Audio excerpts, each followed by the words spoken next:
La masacre de las bananeras es un hecho histórico olvidado que han tratado de borrar para tapar la dictadura del conservador Miguel Abadía Méndez, sobre todo la complicidad con su general Cortés Vargas y, lo más importante, la responsabilidad de la multinacional United Fruit Company, porque tenían el monopolio del banano, así como la Standard Oil Company tenía el monopolio del petróleo. Los obreros estaban pidiendo lo básico, lo que piden todos los obreros. Estaban pidiendo condiciones dignas, estaban pidiendo duplicar sus salarios, lo que hoy día llamaríamos una especie de prestaciones sociales. Pero lo que hizo el general Cortés Vargas, por orden del presidente Miguel Abadía Méndez, y a su vez por orden de la United Fruit Company, fue masacrar al pueblo y luego salir a decir que estaban muy rebeldes y que les tocó usar la fuerza, que porque el Estado puede usar la fuerza, y que apenas mataron a 13. Algo muy parecido a los falsos positivos, que inicialmente se decía que no, son poquitos, son unas manzanas podridas, eso no vale la pena.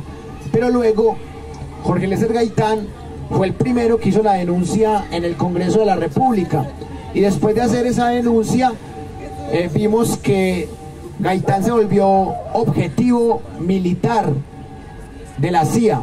La CIA llevaba 20 años rastreando a Gaitán, mirando qué tan cercano era a la Unión Soviética, mientras que la oligarquía liberal veía a Gaitán como un tipo fascista, porque había estado en Italia. Hasta los perros se enojan al escuchar la historia, ¿no? Y yo entiendo eso, y yo entiendo porque esta historia de Colombia genera mucha, pero mucha indignación, y los demás seres vivos también saben cómo Colombia se ha convertido cada vez más en un patio trasero de los Estados Unidos.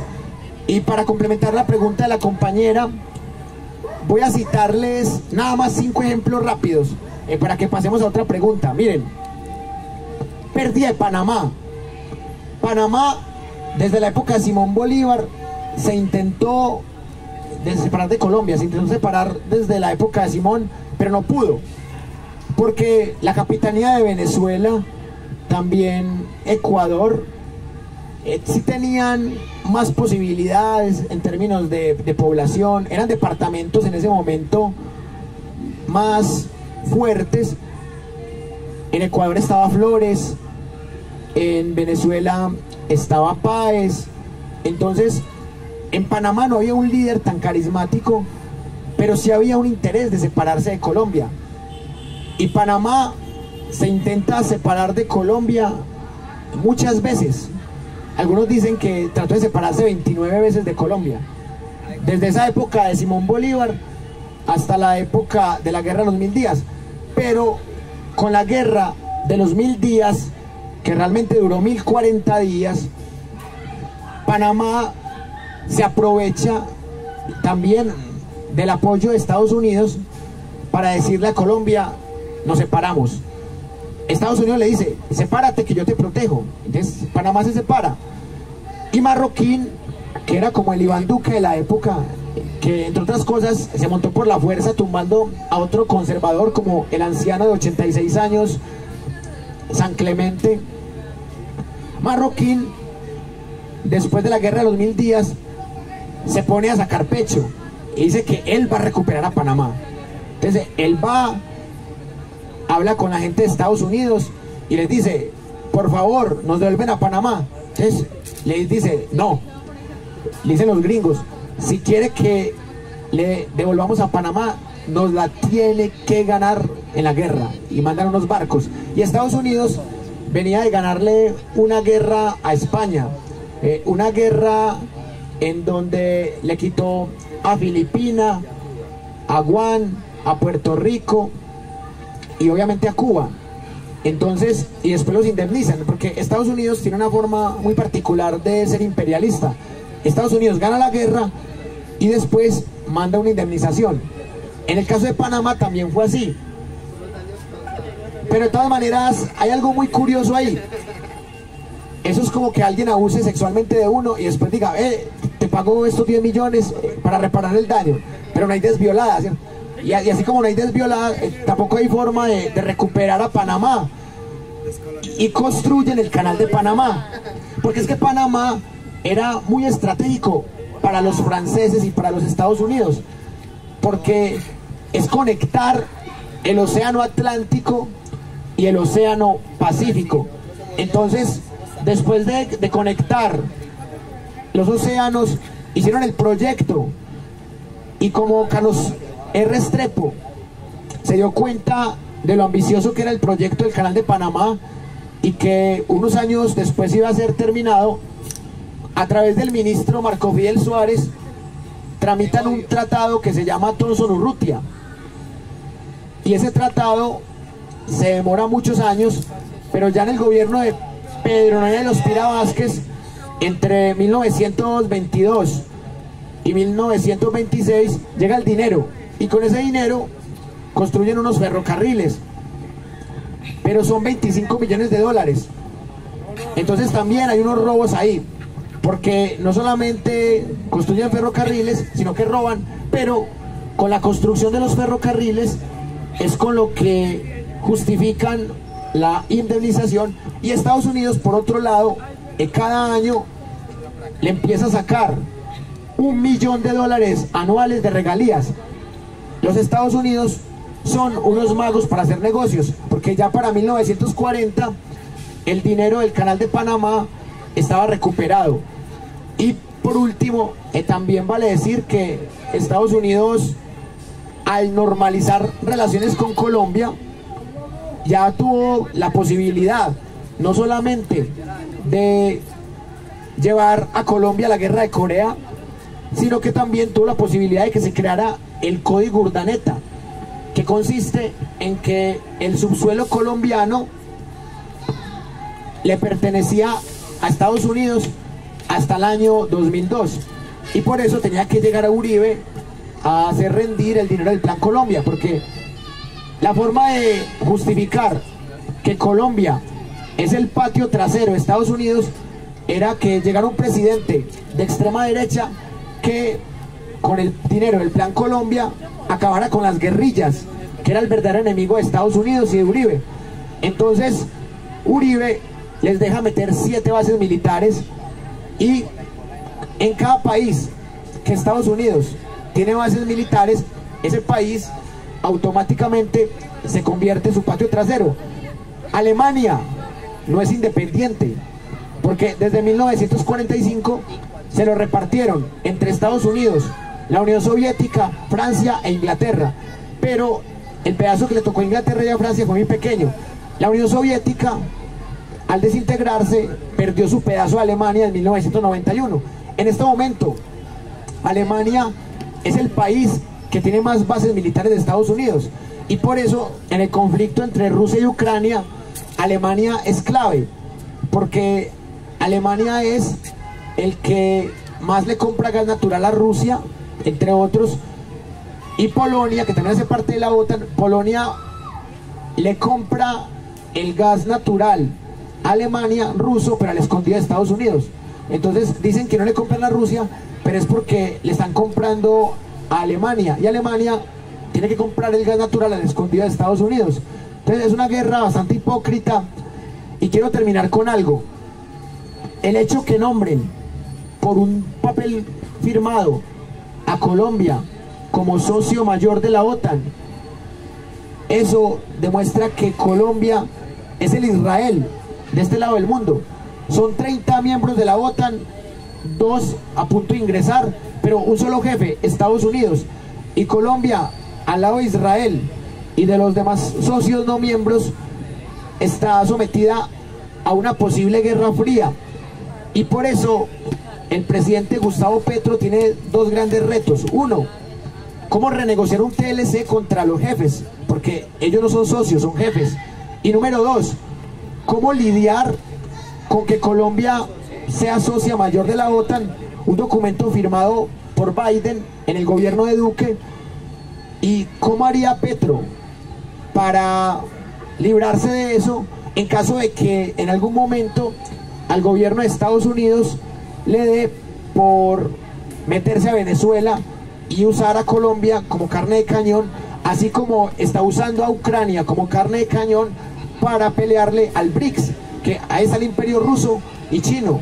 El BRICS es Brasil, Rusia, India, China, Sudáfrica y próximamente Argentina. El BRICS es el bloque que se está armando para enfrentar a la OTAN y a Estados Unidos.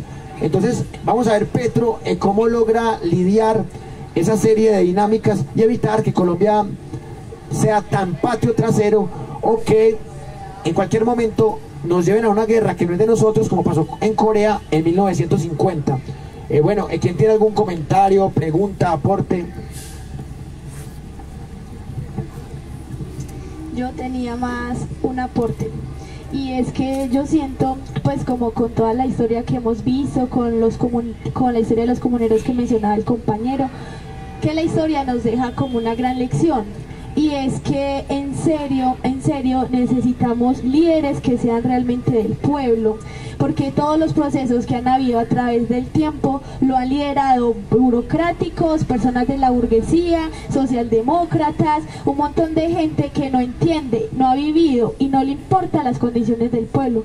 Entonces digamos que a mí sí me parece bueno que estamos tocando este tema, resaltar eso, y que, no sé, también quería hacer la invitación en el espacio, pues primero agradecerlo, y lo segundo también que cuando uno habla sobre historia, uno suele tocarlo como hechos, como anécdotas, como cifras, y yo quería también traer al espacio como que pues así nos ve la burguesía, no veamos así a las personas que han muerto, no son solo cifras, no son solo negros que murieron, fue gente que como nosotros estaban inconformes y derramaron su sangre para que hubiera algo distinto. Entonces sí me parece bueno que no pues que no veamos como así, eso pasó hace un montón de años, tantas personas murieron, tales cosas.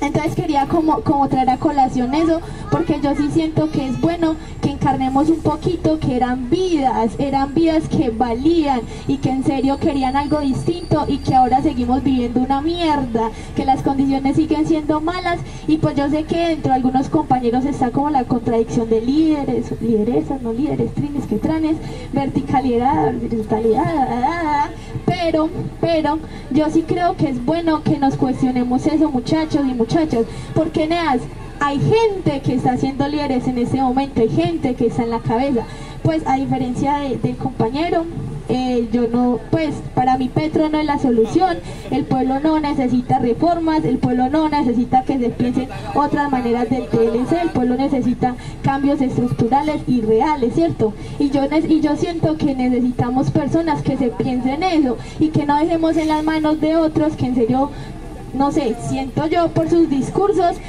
no les importa realmente cómo vive la gente, y en sus acciones lo ha demostrado también. Y más allá del nombre, más allá de cómo se les llame a las personas que estén al frente, el pueblo necesita eso, porque el pueblo está dispuesto a derramar sangre, lo mostraron en el paro, y no podemos dejar que siga derramándola en vano, ha pasado históricamente, y yo siento que debemos cambiar eso. Gracias, compañera. Yo tengo 3 comentarios breves sobre lo que dice la compañera, que me parece muy importante, y también quiero escuchar otras voces. Miren, lo primero, lo que se busca con la Universidad Nómada es precisamente eso, que no dependamos de la educación del Estado, ni del gobierno privado, ni del pueblo que ya está adoctrinado, simplemente una educación crítica, autogestionada, voluntaria, porque Petro dice, vengan a trabajar conmigo los que tienen doctorado, y eso es montar una oligarquía intelectual. Entonces es como si solamente los que tienen doctorado pueden pensar el país. Yo conozco mucha gente que no tiene doctorado, y es gente crítica, gente muy útil para resolver temas de país, así como también conozco gente que tiene doctorado, pero que pagó para que le hicieran la tesis de doctorado, y están haciendo el postdoctorado y también están pagando. Entonces la academia es una farsa, y por eso hemos creado en las redes sociales la Universidad Nómada, un proyecto que tiene conocimientos académicos, pero que en su forma de funcionamiento es antiacadémico. La Universidad Nómada es resistir a la dictadura de la mercantilización de la educación, es resistir a la dictadura del diploma, del acta de grado, de los horarios, de las clasificaciones, de las calificaciones, de las jerarquías, de los promedios.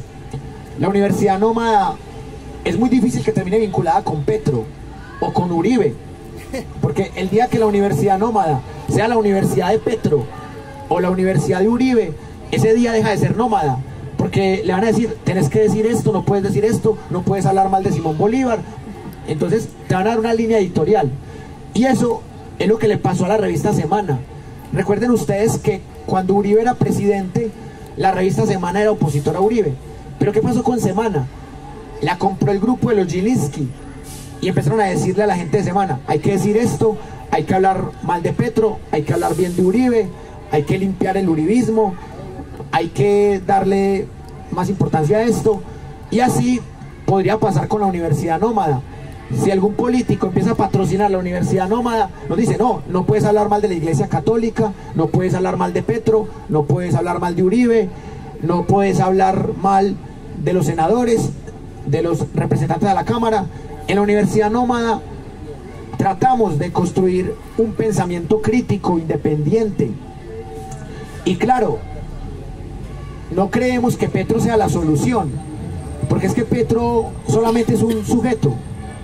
Es un sujeto que está ocupando un cargo y que tiene un poder, pero no podemos creer que Petro es la solución, porque es que no hay un Salvador, no hay un Mesías. Pero ¿qué le pedimos a Gustavo Petro? Que respete las vidas de los opositores. Y ojo, Petro no solamente tiene opositores uribistas, Petro también tiene opositores marxistas, opositores anarquistas y demás. Petro tiene muchos opositores. Entonces, en la universidad nómada, ¿qué hemos propuesto sobre el tema del gobierno de Petro? Control político, análisis crítico. En la universidad nómada no odiamos a Petro, pero tampoco lo amamos, tampoco creemos que sea una solución. Simplemente lo vemos como alguien que tiene uno de los tres o de los cuatro poderes, porque son cuatro poderes. Petro tiene el poder ejecutivo. El poder legislativo está dividido entre los de Petro, los que se le pegaron a Petro y los que odian a Petro. El poder judicial también.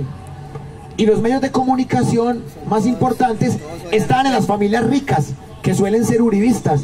Están RCN, Ardila Lule, Revista Semana, los Gilinski, El Colombiano, la oligarquía Gómez Martínez, conservatismo católico antioqueño, y Caracol, Grupo Santo Domingo, El Tiempo, la familia Santos. Entonces los medios principales del país son de la oligarquía, y la oligarquía es una burguesía que gobierna mal. Entonces, ¿qué les proponemos a ustedes? Que se unan a la universidad nómada, porque la universidad nómada no le pertenece a Petro, que es el poder ejecutivo, no le pertenece al Congreso, que es el poder legislativo, no le pertenece a las Cortes, que es el poder judicial, y no le pertenece a los burgueses oligarcas que son dueños de los principales medios de comunicación. La universidad nómada es independiente hasta de los cuatro poderes. ¿Y cómo nos pueden ayudar ustedes?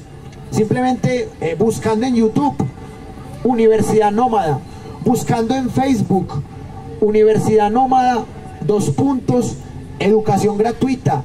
¿Cómo nos pueden ayudar?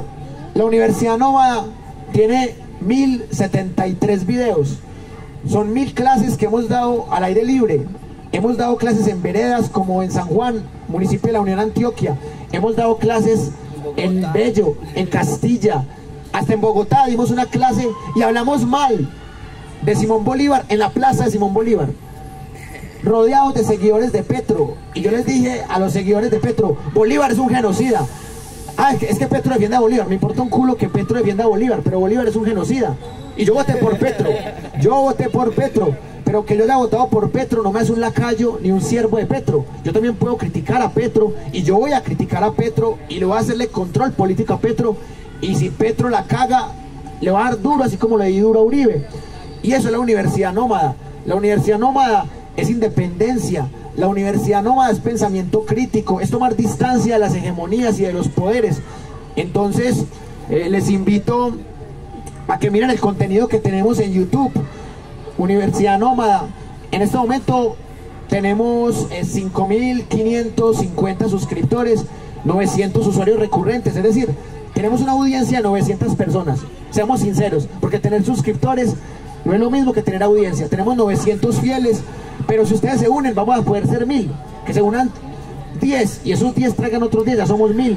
Con que seamos 1000, nos vamos multiplicando y podemos hacer un buen control político, podemos hacer una buena educación popular y podemos lograr, como dice nuestro lema, una sociedad más democrática en lo político, más incluyente en lo social, más equitativa en lo económico y más sostenible en lo ambiental. Mi nombre es Wilmer Zuleta, también me pueden buscar en el Facebook como Wilmer Alberto Zuleta López, ahí también monto videos de la Universidad Nómada, en YouTube me pueden encontrar como Universidad Nómada o como Wilmer Alberto Zuleta López, y también en la página de educación gratuita Universidad Nómada.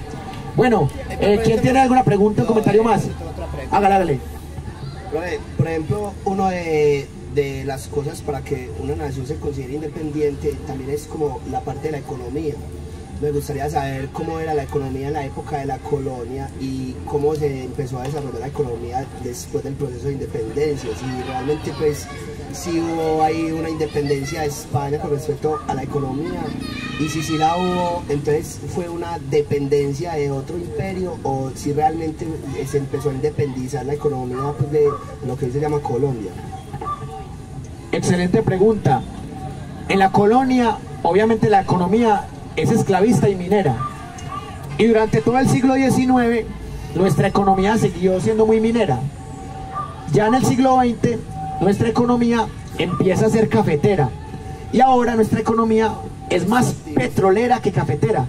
Por eso suena triste decirlo. Y aquí quiero conectar con otro comentario que muy bien hacía la compañera. La historia es cruel, compañera. Y muy bueno tu aporte, porque es que la historia es como la policía del pasado, y como es la policía del pasado, se inventan términos como anacronismo, y la academia histórica es una dictadura del pasado, y es una dictadura que también tiene intereses políticos. El Centro Nacional de Memoria Histórica es una entidad histórica, pero que tiene intereses políticos y proselitistas. Entonces, ¿qué es el informe de la Comisión de la Verdad? Son 1241 páginas, en donde te dicen cuánta gente mató la guerrilla, cuánta gente mató los paramilitares, cuánta gente mató los gobiernos de turno, cuántas mujeres violaron. Entonces todo lo miden es con cifras. Y yo estoy de acuerdo con la compañera cuando dice que tenemos que ir más allá de las cifras. Por eso yo les digo, ¿por qué hay un memoricidio en Colombia? ¿Por qué quieren borrar lo que tú preguntabas, la masacre de las bananeras? ¿Por qué quieren borrar la masacre a los Astres? Porque uno va a Bello, a la choza de Marco Fidel Suárez, y no le cuentan a uno en la biografía de Marco Fidel Suárez que él es un genocida que mandó a matar unos Astres. Porque no nos cuentan ese desastre de los Astres. La Unión Patriótica tampoco, porque el doctor Rubén Darío Acevedo Carmona, el director uribista que estaba en el Centro Nacional de Memoria Histórica, quería borrar de la historia los 6.500 muertos de la Unión Patriótica. ¿Por qué la cartilla uribista de Santillana quiere borrar los 6.402 falsos positivos? ¿Por qué Uribe quiere hacer una cartilla doctrinaria, seguramente sacada de su autobiografía, para contar una historia, para limpiar el terrorismo de Estado? Y esa cartilla que va a sacar Uribe la va a poner al informe de la Comisión de la Verdad. Todo eso es lo que en la Universidad Nómada criticamos, cuando convierten la historia en un escenario de mentiras, de falsificaciones, de reducciones. Y por eso es muy importante que no perdamos la independencia, porque la poquita independencia que tenemos es precisamente por lo que preguntaba el compañero, porque como nadie nos paga, es que YouTube nos pagaba, pero ¿sabe por qué YouTube nos dejó de pagar en marzo? Porque hicimos un video mostrando las más de 60 invasiones que hizo Estados Unidos de América, la doble moral de Estados Unidos, criticando a Rusia. Rusia ha invadido 6 veces menos que Estados Unidos. Rusia no lleva ni 10 invasiones, Estados Unidos lleva más de 60. Entonces Estados Unidos critica a Rusia cuando él ha hecho lo mismo por 6 veces. Y solo por decir eso, YouTube desmonetizó el canal de YouTube de la Universidad Nómada. Pero no importa, nos desmonetizaron, pero no nos han podido callar. no han podido encontrar los argumentos para borrarnos el canal. Y cuando nos borren el canal, se van a acabar mamando, porque yo tengo 3 memorias USB con todos los videos. Entonces, si me borran el canal, ahí voy a recuperar toda la información. Y no me canso de decir que Estados Unidos es un imperio, y es un imperio asesino, que mató 1 millón de personas en Irak con una noticia falsa, la de buscar armas de destrucción masiva. Estados Unidos es un imperio que mató sin necesidad a más de 100.000 personas de Hiroshima y Nagasaki, solo por morbo, porque ya habían ganado la guerra, solo para decir, vea, no se vuelvan a meter con nosotros. Y mataron civiles. Y eso es lo más triste, y con eso quiero terminar esta parte, que la mayoría de guerras de 4ª, de 5ª generación, incluso de 3ª generación, fueron más las víctimas civiles que las víctimas militares. Miren, en la Segunda Guerra Mundial, el 70% de las víctimas fueron civiles. En el conflicto armado colombiano, el 90% de las víctimas son civiles. ¿Qué nos induce a pensar esto? Que antes las guerras por lo menos eran entre ejércitos y se mataban entre ejércitos. Ya las guerras son genocidios. Lo de Ucrania es un genocidio que lo empezó el régimen neonazi ucraniano, y el régimen ruso se metió, pero también mató civiles. Entonces, las guerras de 4ª y 5ª generación son genocidios, y me atrevo a decir que es hasta impreciso llamarlas guerras, porque eso no son guerras.